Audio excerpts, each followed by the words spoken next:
which led to a fatwa being placed on him by the Ayatollah Khomeini. A death order was placed upon him, was interviewed recently on C-SPAN, and he made the comment, he said, you know, when a Muslim moves to Detroit, he doesn't want to move to a liberal, progressive republic like the United States. He sees himself as one of the people that is establishing a beachhead in America to enable the expansion of Islam. And that's coming from a Muslim. I had a Muslim friend when I was in high school who said exactly the same thing. Not in the same words, but the same thing. See, it very much is an imperialist religion that, you know, has to expand and has to grow, and everybody in the world must become a Muslim. In Iran, which is Shia Islam, the president of Iran today is what's known as a Twelver. He believes in the return of the 12th Imam of Islam, who disappeared in 860-something when he was age 5, and they are expecting him to come back in the next 2 or 3 years. Now, some of these Twelvers believe that when he returns, the whole world must become Islamic. And a clash between the Islamic world and the infidels, which is basically the West, which is led by the United States, you know, they believe that this clash must come. And, you know, that is part of, you know, what is behind their drive to have nuclear weapons and, you know, confront the West in every respect.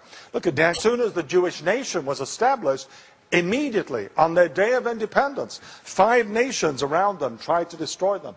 There were only 500,000 Jews when the nation was established in May of 1948. And all these Arab armies came upon them to try to destroy them. And they failed. And the existence of the Jewish nation put the whole region in turmoil, and it's a turmoil that has not ended even today. It led to all the different leaders in the Middle East being overthrown. The kings were overthrown, replaced by Arab nationalists who promised the people that they would destroy the Jewish state, and they failed. So now the people are turning away from the Arab nationalists to Islamic fundamentalism. They were also disillusioned with the nationalist leaders because they became very corrupt, far more corrupt than the kings were before them. So now Islamic fundamentalism is the force which is spreading throughout the Middle East. And this is what we in the West have gotten caught up in. The United States and Britain have gotten caught up in.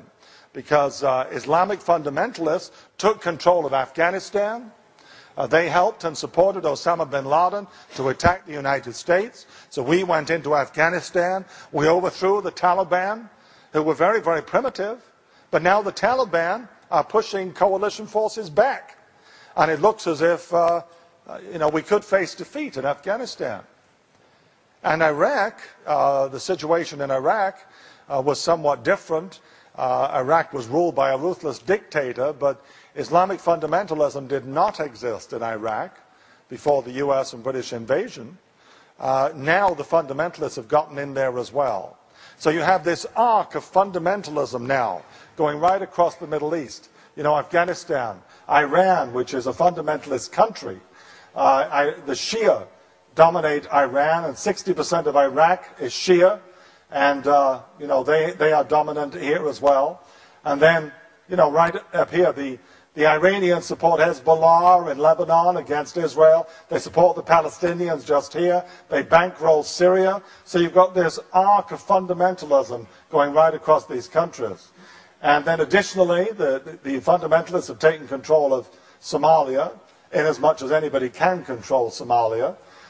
When there was an election in Algeria, the fundamentalists won. The army took over so they couldn't take over. In Turkey, the government is predominantly fundamentalist. In Egypt, if there was a free election, the fundamentalists would win. This is a movement that is just sweeping across this region, this Islamic fundamentalist movement, and of course influences, again, the Islamic world and the European world. Remember, throughout history, the clashes have been between Islam and Europe, Europe having been dominated throughout history by the Catholic Church.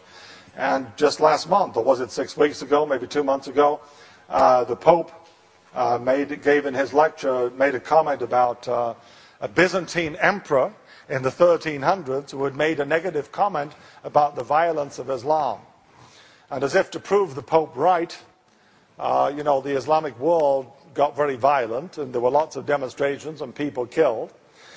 You know, what was missing from all the commentaries was nobody said that that Byzantine emperor was one of the last of the Byzantine emperors. Within 100 years of what he said about Islam, his country was conquered by Islam and remains Islamic to this day. That was Turkey.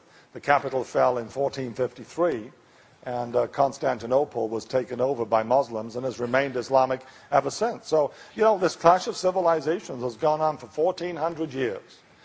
And it kind of was subdued for some time during the colonial period, because the British, the French, and other colonial powers dominated the area. But now it's come back again, and we're caught up in this too. So the problems in the Middle East are not just Iraq and Afghanistan, not just Osama bin Laden. There is something much bigger happening here.